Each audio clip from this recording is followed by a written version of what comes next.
When we think of the name Meek Mill, a lot of things come to mind. This multi-platinum selling artist has found himself in some of the most high-profile and infamous situations in hip-hop history. To say that he has always pulled the short end of the stick would be an understatement. However, I'm here to offer a new perspective on hip-hop's punching bag and dig a little deeper on how Meek ended up in the position he's in today. Knock one of you rappers the fuck out. If you would have asked me a year ago about me, I would have had nothing but love for him. Sentenced to 2 to 4 years in state prison. Things that I thought that he was capable of doing, it's been proven to be true. And Meek will bust me. You can't fight. Meek's that guy for real. So it's like I wasn't beefing with no punk. You had your niggas jump me one-on-one, you can't fuck with me. They labeled us felons. You ain't asked me, keep going, count out loud. Yeah, I get a lot of guys in my DM too. I'm like, whoa. You putting in that work. Proud of you, I love you. That's when you realize the plantation and the prison are actually no different.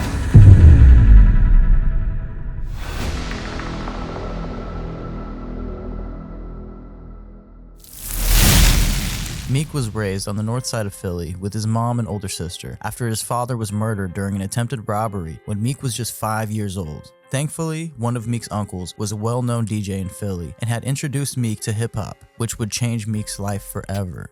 Fast forward to his teenage years, where we can find Meek in the gritty streets of Philly, battle rapping with the top names of the city. Meek knew the value of progressing his rap skills and not just beefing with others for the sake of battling, even though he would find himself in plenty of rap battle beefs. Man, I rap to get signed. He don't know me. I'm not rapping to be beefing nobody. Stop talking about me. You make another song about me, it's on. At the end of the day, the craft was what drove Meek's passion. At one point, Meek was being investigated by an officer. This officer claimed to see Meek selling crack in a sting operation. After obtaining a search warrant, the police were getting ready to perform a raid search on Meek's house. Coincidentally, Meek had just been walking home from the corner store, armed. As soon as Meek sees police, he ditches the firearm, but it was too late. Police proceed to arrest Meek and use his face as a battering ram to break open the residence. The police told a different story in the courtroom and claimed that Meek took aim right at them, and that was the justification for their brutal force. In environments like Philly, the mentality is better to be caught with it than without it, for survival purposes, not because you plan to commit crimes against police. Meek would then be taken into custody and charged with attempted aggravated assault on an officer. This charge is something that would be looming over Meek for the rest of his life at only 18 years old. Sadly, I think that people would be very surprised if they knew how common these situations are and how the system takes lives daily. Moving forward, Meek was let out on probation and determined to make it as a rapper without allowing himself to be a victim of his own circumstances, which is extremely commendable and takes a lot of self-determination. On September 1st, 2006, Meek would drop his first mixtape titled The Real Me, with 22 tracks of original Meek Mill bars. Shortly after, Meek drops The Real Me 2 and continues to push his rap career through Philly, freestyling and beefing with local talents like Reed Dollaz. Like, cool the fuck out. Reed, you ain't say not one word when he was in there, man. He got his head down the whole time in his own studio. That's pussy shit, man. On January 24th, 2008, Meek would find himself in front of a judge again. This time, under possession of drug paraphernalia and second-degree possession of a loaded firearm by a convicted felon. He served about 7 months and was released on a 5-year parole agreement. I'm trying to get an Obama card, man. Real rap. Getting all husky and shit. You see my shit all sitting up? Knock one of you rappers the fuck out, man. I'm right here. I just came home probably about 45 minutes ago, an hour or something. I'm in here fraud and counting this money. That's why it took me so long to come home. Niggas was like this. I swear to God, I hope this boy don't come home, man. Yo, do not let him come home. He is killing shit right now. Meek felt a new motivation to start dropping more music and drops his mixtape Flamers. This tape made so much noise throughout Philly that Meek was approached by the one and only T.I. Finally, all of Meek's hard work has paid off, and he will continue to live out his dream with the label Grand Hustle behind him. Say what you want about Meek, but he works his ass off, dropping projects back to back, and with his new label backing him, the sky was the limit. Flamers 2 was the first release with Grand Hustle with fucking 28 tracks. Nobody needs that much music in one project, and I mean nobody. However, it made a statement throughout Philly, to the point where Cassidy, another Philly battle rap legend, had to link up with Meek to work. Meek was turning into a legend in his own fashion at this point, and his name was ringing through the streets. Meek goes on to drop Flamers 2.5, Flamers 3, Mr. Philadelphia, and still found some time to take shots at another local battle rapper, NH. North side of bitch nigga, south side of weirdo, West Philly wanna be, southwest is scared hoe, NH you been fake, far back as years go, coming out your lips, talking all at your head go. NH would respond. All they do is hate on me, they know I got that 8 on me, I roll right down on 18th Street and leave his face at just on me. How they gon' sick Meek on me? He gon' need his homies be fucked up, I fuck his ass up, he too bony be. Meek's star power was undeniable at this point, and sometimes when you have two stars like Meek and T.I., it doesn't always work out. T.I. would speak on Meek Mill and how their creative differences may have driven them to work independently from one another. It was at this moment Meek severed ties with Grand Hustle. You know, I was put in a position where, you know, I couldn't really make moves on Meek as quick as he may have wanted to. I'm the first to, you know, try to enhance what you have, and if I can't make it better, then I shouldn't be a part of it. I love what he's done, and I love the fact that what I felt that he was able to do, people now see, you know what I'm saying? The potential that I saw in him and the things that I thought that he was capable of doing, it's been proven to be true. I remember this time like it was yesterday, when mixtapes were being put out left and right, and rappers were remixing every popular instrumental they could find to prove who could kill it the most. Meek jumped on this trend, dropping remixes to I Love My Team, Indian Bounce, and Hard in the Paint. It seems like every time Meek starts to drop music like this, he always gets the attention of another huge rapper. This time wasn't any different. On February 8th, 2011, Rick Ross would tell XXL that Meek Mill is now signed to Maybach Music, also known as MMG. At this point, Meek is unstoppable, making boss moves every time he drops music. Rick Ross and Meek would solidify this new deal when dropping the iconic single, I'm a Boss. This song had to make Meek a household name. I know grandmas even knew the lyrics to this song playing it at bingo, guaranteed. However, these next projects would be his best work to date. On August 11th, 2011, Meek dropped his mixtape project, Dream Chasers, which had certified gold record House Party and of course certified platinum single I'm a Boss. Not long after, Meek drops Dream Chasers 2 with certified gold record Amen, featuring Drake and Jeremiah. Now that Meek got that Drake feature, he's definitely a household name. So much that Amen seemed to get a little controversial feedback from a local Philly pastor that seemed like he was just looking for some clout off the Drake stimulus package also. Yo, Meek, you there? Yeah, I'm here. All right, Meek, so, you know, we have the pastor Jomo Johnson that wants to ban the song Amen. From my understanding, and my look at it, it's looking like you trying to get famous or you need some attention, because you could have came to me and said anything you wanted to say. I might have helped you. If you wanted some money for your church or whatever you try, I might have would have gave you that money. And my plea to you is to turn from sin, turn from blasphemy, turn from unrighteousness that you're purporting in your music.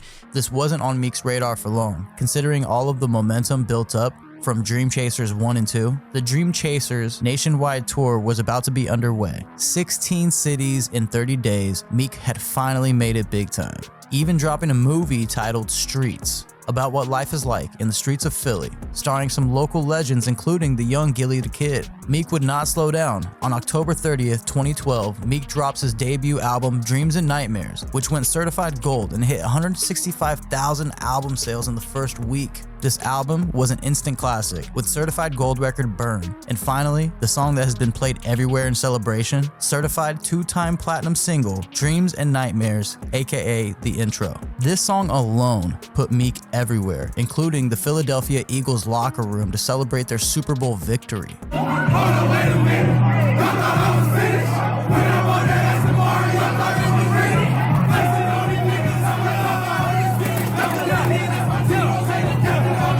We can only imagine the feeling that Meek got while rising to be the biggest known rapper coming out of Philly. Now, sometimes when you make it to the top, you can't necessarily take everyone with you. It seems like that may have been the case with Meek and Cassidy. Remember we had seen them rapping together back in the day? Well, it looks like some friction had occurred between the two over who was better at battle rap and just clout in general, I suppose. Cassidy said, "Fuck all this tweeting and shit. Put that shit in a rap, battle me, and get your fucking head bit off." And Meek Mill comedically responded, Pause. Meek would also troll Cassidy saying, "You can't pave the way with come to my hotel." I mean, he has a point. Cassidy's time had come and gone by now, but this was just comical. Cassidy would go on Power 105.1 to speak out on Meek Mill attacking him online. Let's talk about you and Meek Mill for a second, because obviously that's a hot topic that's been going on. What is the problem with you two? Is it really just over this battling and then it just went too far, or were there problems before this? Nah, I mean, if you would have asked me a year ago about Meek, you know what I'm saying, I would have had nothing but love for him. You know what I'm saying? I was doing a lot of records with him when he was in Philly before he got in this situation. You know what I'm saying? But I just felt as though once he got on, things wasn't exactly the same. I don't know if it was because he was busy or he switched his pitch, but I don't know. But I still kept it all the same. You know what I mean? Until I started seeing him talking crazy on Twitter. I know y'all know, like a couple months ago, he started saying little slick stuff on Twitter because I retweeted something somebody said. I'm not even sure if I read the whole tweet. I just wanted to let him know that people on the street want to see us still do music like how we used to now that he on. You know what I'm saying? But he started talking crazy on Twitter, so I wanted to wait till I got a chance to see him. Cassidy said he wanted to put it in a rap, so that's exactly what Meek did, dropping the Cassidy diss track, Repo. Repo had the city going crazy, and one of the people to speak out was the self-snitching hitman himself, AR-Ab. AR-Ab would go on to expose Cassidy, saying that Cassidy asked AR-Ab to go at Meek, but he refused out of loyalty to Meek. So I'm AR-Ab.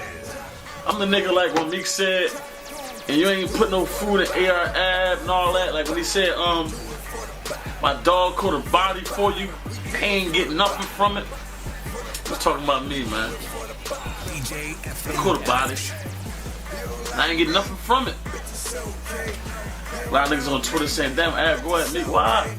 You can't go at me. That nigga ain't, that's my homie. He never did nothing to me. He always looked out for me. He put me all over. He put me on the songs and my buzz went through the roof. I'ma go at this guy. That's my homie.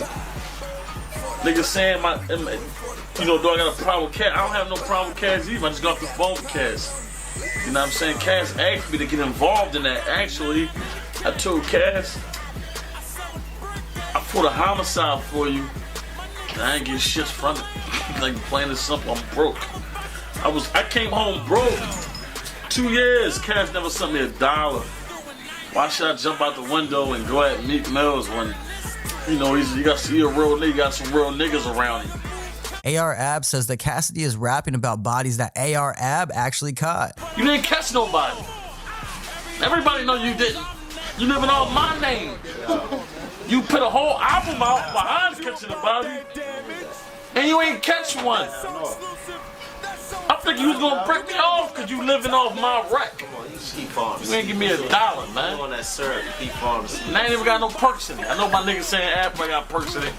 I'm sober right now. It's just real life shit, cuz. That's crazy, and probably one of the most insulting things you can say to a publicly known street dude. AR-Ab has to be one of the grimiest street dudes out here. I mean, look at this group of men and tell me what the fuck is going on here. This dude is flexing a pinner joint, and I can't help but think as a cameraman, how is this guy operating with what looks like zero personal space around to work with? Needless to say, AR-Ab is the real deal when it comes to putting in work for these Philly streets. My boy Swamp Stories actually did a really well put together documentary on AR-Ab, so go check that out after this. Meek had enough of Cassidy gaining clout off his name. As far as he was concerned, Repo was the final blow to erase Cassidy from Philly. Meek would say in this interview, moving forward, if an interviewer asks me about Cassidy, I'm gonna cut the interview. Any of y'all niggas ask me about a Cassidy question, we're gonna cut the interview. This a hip hop, this Philly, so we're gonna do whatever. We ain't got no limits to this interview. But first of all, cuz he a weirdo from the town. We ain't gonna use his name no more. Cuz he a weirdo from the town. He can't come back to the city, really. Last 5 times he been back to the city, he was back here with me or even AR-Ab. This is about the time that Kendrick Lamar released Control, where he so-called dissed a bunch of the top hip-hop names at the time, including our very own Meek Mill. Now, this has to be the softest diss in history, with the lyric as followed. Pusha T, Meek Mills, A$AP Rocky, Drake, Big Sean, J Electron, Tyler McMillan. I got love for you all, but I'm trying to murder you niggas. Trying to make sure your core fans never heard of you niggas. They don't want to hear not one more noun or verb from you niggas. Meek Mill would respond by dropping Ooh Kill 'Em, which in my opinion was by far a way better record between the two. Yeah, I do it for the streets. You do it for the nigga with the backpack. I do it for the niggas on the corner.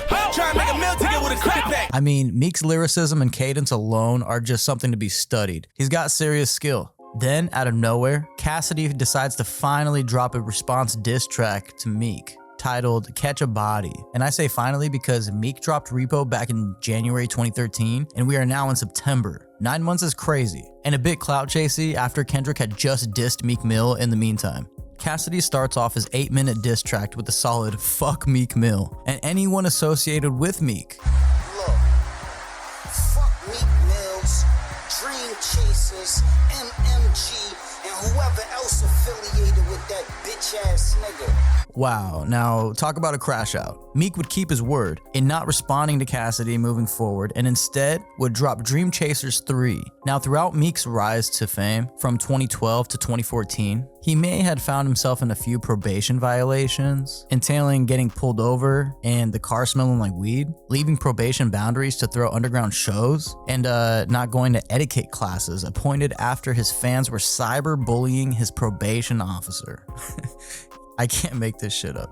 So it turned out the judge could not allow any more violations, and Meek was forced to sit down in jail for about 5 months, from July 13th, 2014 to being released December 12th, 2014. As soon as Meek got out, the rumors were looming that him and Nicki Minaj were hanging out or maybe even dating. With the one and only Nicki Minaj up in here.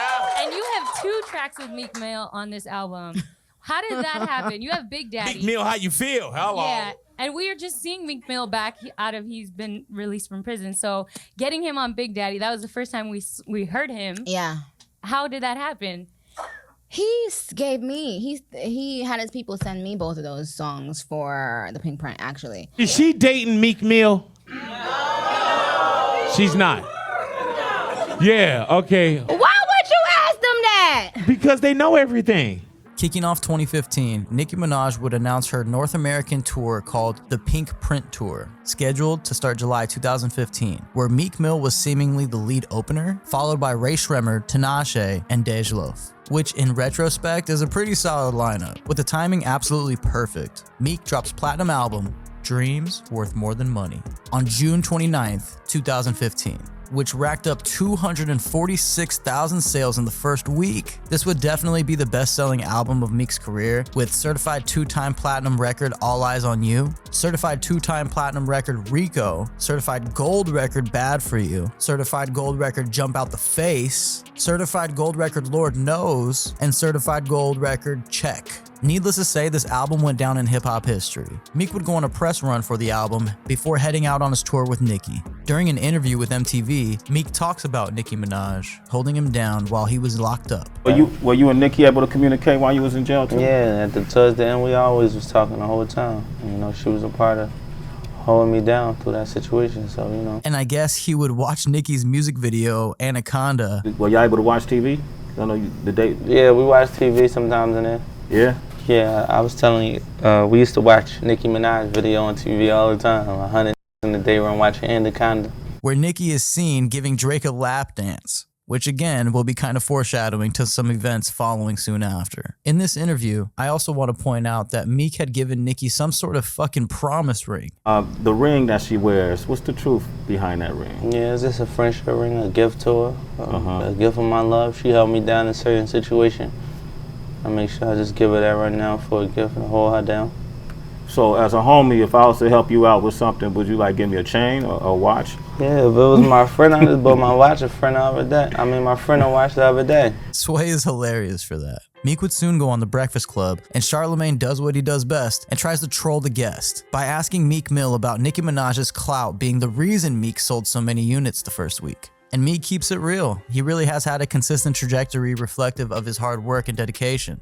Now, as hardworking as Meek Mill is, he can be a bit hard-headed also. There were rumors floating around that Drake had dissed Meek on his own track, Rico. Meek heard these rumors and decided to get ahead of them by addressing it on Twitter, saying, "He ain't even write that verse on my album, and if I would've knew, I would've took it off my album. I don't trick my fans." Meek would also tweet, "Stop comparing Drake to me too. He don't write his own raps. That's why he ain't tweet my album, because we found out." Only about a week later, Drake would respond. On July 29th, 2015, Drake drops a diss track that I don't even think Meek was ready for. Back to back. With the infamous bar, "You love her? Then you gotta give the world to her. Is that a world tour or your girl's tour?" And this is coming from the same guy you were watching get a lap dance by your girl while you were locked up. That one had to be rough. Damn.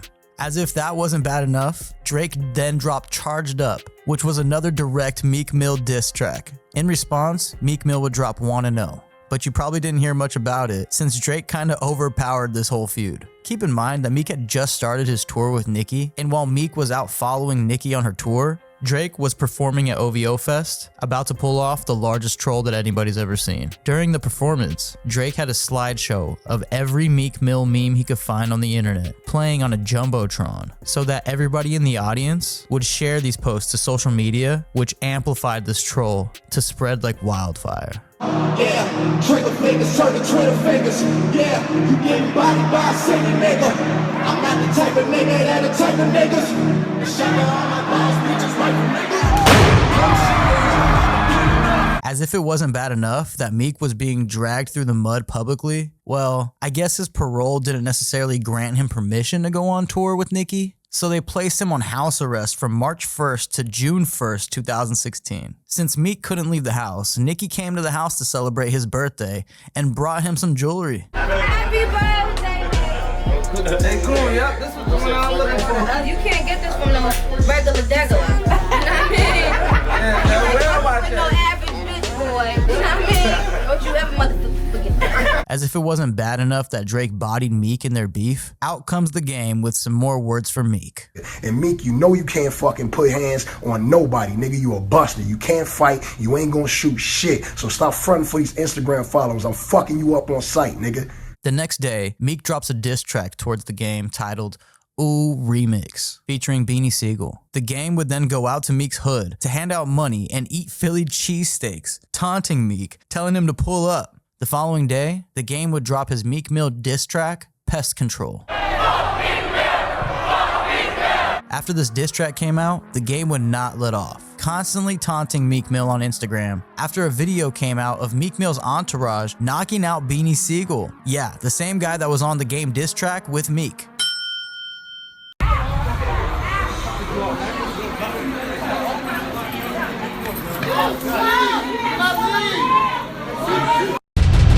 Niggas is crazy, man. Niggas went and got beans on the song that diss me. That ain't do what niggas thought it was gonna do. So y'all went back and beat the legend up, man. Niggas is wrong. Beanie Siegel jumped on a podcast to clear the air on what happened that night. He's never gonna listen. He's on his arrogance.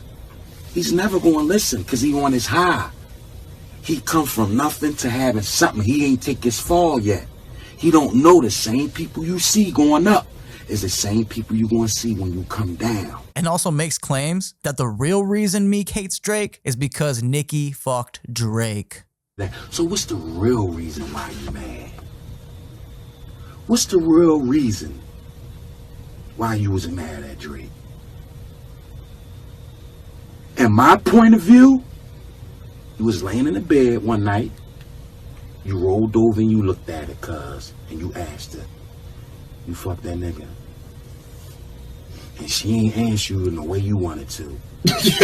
With Meek at his weak point, of course, Cassidy takes this opportunity to get in on the Meek Mill dog pile. We just had this whole Meek Mill, the game shit, and the Beanie Siegel shit. And there's a verse where Game getting at Meek, and he said your name. He said something about I'm on the way to Philly, la da da, listening to the old cast. Mm-hmm. What did you think of that when you first heard that? Shout outs to Game. Okay. Game respect bars. Like, we got videos together where, you know, Game big me up for having bars, and this was back in the day. Right. Like, you know what I'm saying? So Game Ben knew I get it popping, and he probably know that me and Meek went through something before, so who else would you want to listen to at that time but me? And the old shit when I was going at him, it gave you a guideline and a formula of how to defeat the nigga. You know what I'm saying? Okay. So, you know, shout out the Game for that. Meek seems to be losing this feud with the game, and with all of this pressure, Meek decided to go ahead and deactivate his Instagram for a while, or at least that seemed to be the reason. It looks like Meek Mill has had enough with the gram, well, at least for the moment. But would anybody be upset at a little less social media from Meek? Y'all know son has some of the most savage social media posts out here, and they don't call him Twitter fingers for no reason. However, just a week later, on October 27, 2016, Meek dropped Dream Chasers 4, and things just didn't seem to hit the same after the whole feud with the game, and in Meek Mill's words, getting crucified on the internet over the Drake beef. Meek would do a tell-all interview with Tax Stone while driving his Wraith around town. Tax Stone would ask questions that the people wanted to know, like about Meek Mill deleting his Instagram, the Drake beef, the game beef, Nicki Minaj, and a whole bunch more. Check out this clip. Like Instagram. Yeah. You just deleted your Instagram. Yeah.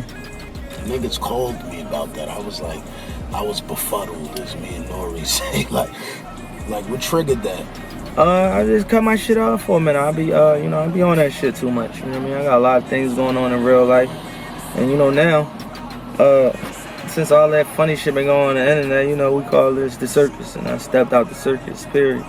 When the whole Drake situation popped off, from the beginning, like, how did it roll out for you? Basically, as far as the internet was like crucial on the internet. They was trying to crucify me on the internet. Whoa, let's not just get this confused. I always was doing this shit for the streets anyway. All this new shit, that's a weirdo lane for me, and it's something I enjoy doing because it's our generation now, basically, but it's not really my lane. If I was in the street, I'd be hustling. I'd probably be posting my shit, popping, having a little fun on there, but that's not really niggas from the street world, but we invaded the world, so you gotta take what come with that. Time. Rat, snitch, there's certain words that's in the streets that when you hear them, it's like a felony. It's like, it's an immediate issue. You know what I mean? What was your first instinct when you heard them call you a rat? Yeah, like it was an immediate issue. We at them. We ain't doing no talking, this, that, and the third. This is what I'm on, a rat. Come on, you talking to a nigga, you trying to destroy my name. In real life, I wake up, Nicki Minaj is my lady. You know what I'm saying? And let me stop even saying Nicki Minaj like that in the interview. It don't sound right. I don't be knowing what to say and what to think about no nigga. I cannot sit down and be trying to make no rap about no nigga for no whole day. It's not fly to me, you know what I'm saying? Like when we battled in Philly, it was different. Like when niggas even say battle rapper, I'm not no battle rapper.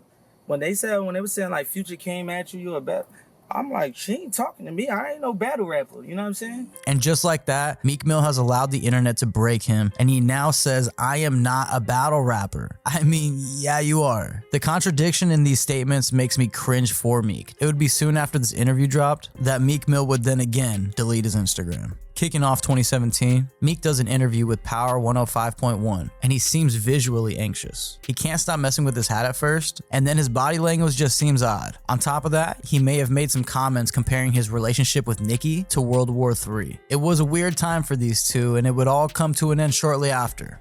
Looks like Meek Mill got caught slipping again.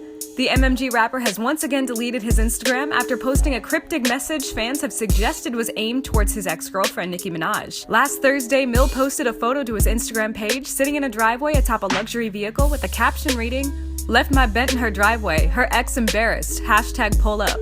After this humiliating breakup, you guessed it, Meek deletes his Instagram for the third time. And when he did decide to come back, this is what he posted. 10 push-ups and I'm gonna give you $20 right now. We ain't giving out no free money. Go ahead. You're not gonna give me $20. Yes, I am. And I sing right now. They give you some break. 1, 2. One more. Ooh, no. Sad to say, but we would continue to see a downward spiral from here. Meek had spotted Safaree, Nicki's ex, and his goons would chase him down. I'm walking up the street now. Meek Mill's and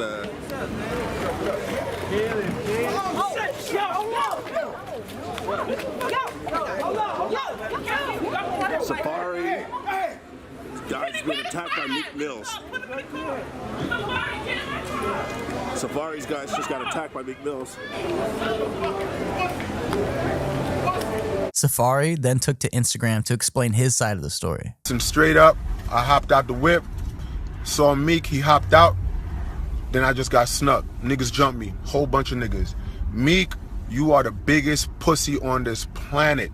You saw me, you ain't do shit, you had your niggas jump me, one-on-one, you can't fuck with me. So that's why you had to do that. Y'all niggas jump me. Niggas call me from the back, niggas call me from the side, all that.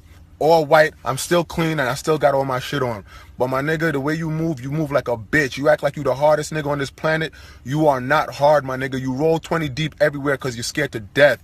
You a bitch, period. On some real shit. Nigga, meet me anywhere one-on-one out here while you out here this weekend being scared because you still running from the fucking game, and let me know what's up, you bitch ass nigga. Damn, and even with all this controversy, you would think it would help his record sales. However, Meek Mill dropped his album Wins and Losses on July 21st, 2017, and he only hit 37,000 units in the first week, which is a major dip compared to his 246,000 units on his last project. Granted, this album still had 3 certified gold and 2 certified platinum records, but the downward trajectory was just something we couldn't ignore. Meek decided to take some time off for a while, and he certainly got the time he needed after being arrested on November 6, 2017 for riding his dirt bike through the street with no helmet while on parole. Meek would then be sentenced to 4 years. Has just been sentenced to 2 to 4 years in state prison after a judge today found him guilty of violating his probation.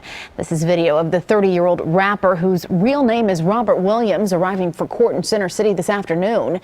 After the judge's ruling, he was immediately taken into custody. Mill was convicted in 2008 on drug possession and weapons charges. I mean, Meek has taken a lot of L's, but this one may be the largest one by far. No matter what, Philly would always appreciate the light that Meek shed on the city. To show appreciation, while Meek was locked up, the Philadelphia Eagles would walk out to Meek Mill's famous intro track in honor of Meek's loyalty to his city. Meek would soon be a free man after serving only 5 months, after his attorneys would file a lawsuit against Meek's original prosecuting judge and officer in his case, way back from 2005. Meek would finally see some justice in a case where he was prospectively innocent to begin with. But due to the corrupt system, Meek, just like a ton of others, had been found a victim of injustice. Meek would finally be swinging back by speaking out on judicial reform. Pennsylvania Supreme Court ordered Mill to be released from prison on bail 2 weeks ago. Back in November, a judge ordered him to serve up to 4 years for violating his probation after a 2008 conviction on drug and weapons charges. Now Mill is appealing that conviction. He was sentenced to 11 to 23 months in prison, plus 8 years probation. 8 years. Many activists claim that Mill's treatment was unfair and harsh. The prominent names who support Mill include Jay-Z, comedian Kevin Hart, Philadelphia 76ers owner, that's Michael Rubin, and New England Patriots owner, that's Bob Kraft. This situation is not about me on any level. It's about changing policies and doing things to protect people like myself who deserve the second chance. But not only would Meek be fixing his relationship with the courts, he would also bury the hatchet with Drake on September 8th, 2018, when Drake would bring Meek out on stage on his tour stop in Boston. See my dreams unfold, nightmares control. It was time to bury the game, and I said, yeah, I do. If you want it, you gotta see it with a clear eye view. Drake would also go on to clear the air on the beef to speak highly of Meek, saying, "I'll tell you firsthand, Meek's no punk." One thing I could tell you firsthand is Meek's not a pretender. He's not a joker. He's not like beefing with some of these other rap guys where it's like their story's all made up and they're really not, their character's not like that. Meek's really about that. Mm-hmm. And so, and I can tell you firsthand, straight up, I'm not gonna, I know obviously he's made a change in his life, but I'll be the first to tell you that. Meek's that guy for real. So it's like, I wasn't beefing with no punk. This was all great publicity, especially for his prison reform campaign Meek had just done with the New York Times. That's when you realize they didn't bring us here to thrive. They brought us here to build this. The plantation and the prison are actually no different. So around this time, Meek also decided to announce his new tour titled The Motivation Tour, starting February 19th, 2019. Meek would go on a press run to promote the tour and his upcoming album, starting with Real 92.3 with Big Boy. But really, I only get DMs from people that I follow And it's another batch of DMs where like Right, yeah. Requested ones. I can't get to that. Man, I ain't never got any nudes. I ain't never got a you look good. None of that shit. My we get mind some is news in there. I get some stuff in there. Yeah, I get a lot of guys in my DM too. I be like, whoa. Continuing this press run, we would see Meek on Ellen DeGeneres, The Breakfast Club, Trevor Noah, and finally CNN, where Meek is pretty much told that systematic oppression is a myth. They just seeing people work in prison for 8 cents an hour, not really be able to pay their dues and pay their debts back to society. They was paying their debts back to the system, and money was being made.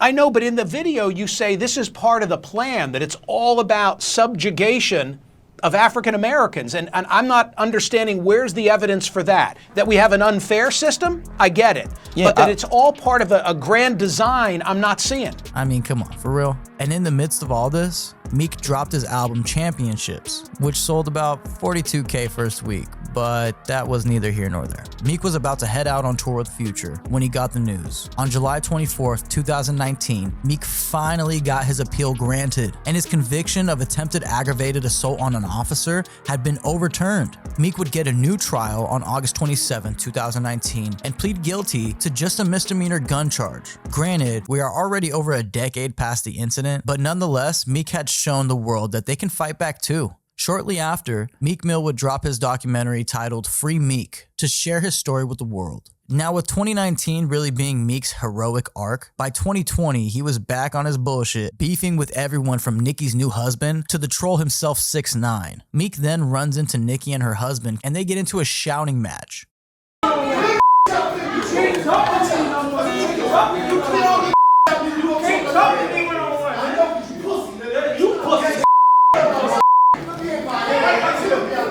Shortly after, Meek and Nicki would get into a Twitter war, and Nicki would accuse Meek of some heavy allegations. She retaliated and tweeted, quote, "Trigger fingers turned to Twitter fingers, bad built face obsessed with the queen."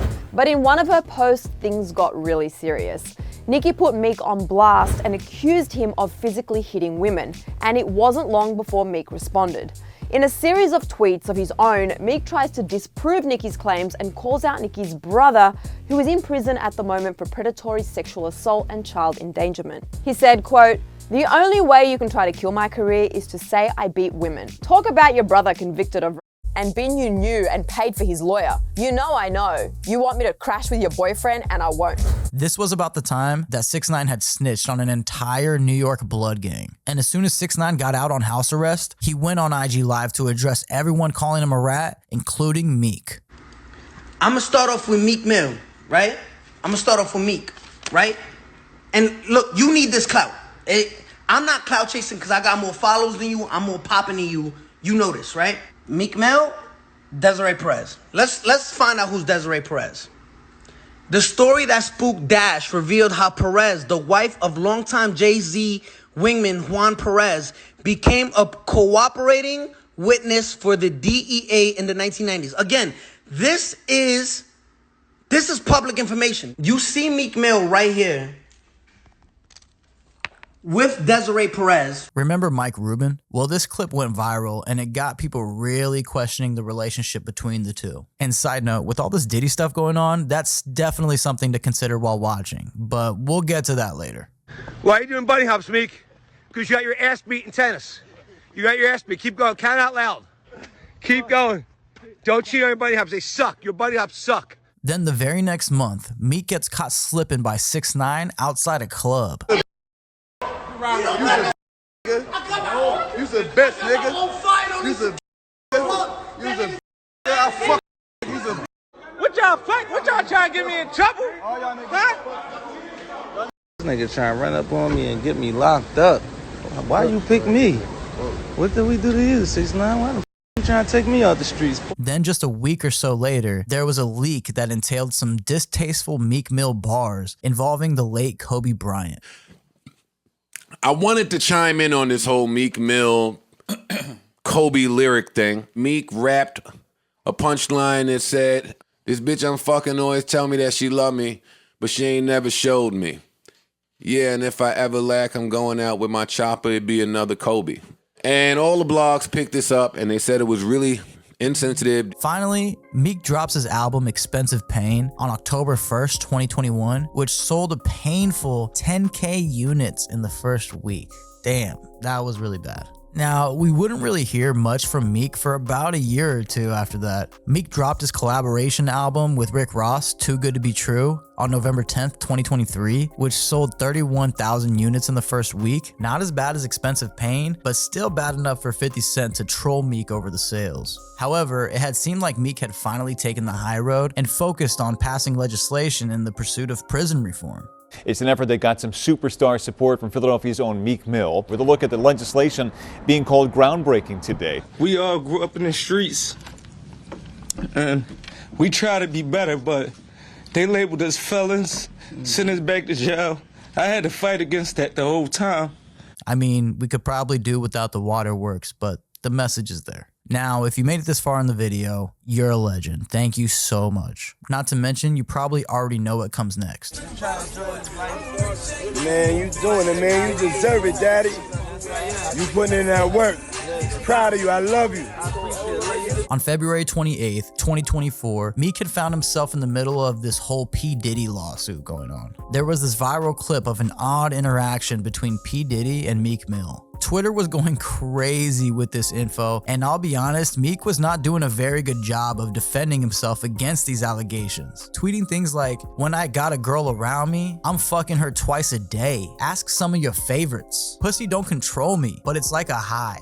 One love to gay people, but that juicy pussy do it for me. I done ran red lights to get that feeling. Y'all weird on here, like devils." He also claims that he took this picture and posted it by mistake after being roasted. This story was all over The Breakfast Club, Hip Hop DX, and even No Jumper. Meek's damage control at this point was to drop music and attempt to drive this traffic to his new album, Heathenism, which sold a whopping 6K units first week. To this day, Meek is defending himself against these allegations on every major platform, and comedians will probably be taking shots at Meek Mill for a very long time after this whole thing unravels. I'll be honest with you, I don't think Meek is gay. I do not think Meek is gay.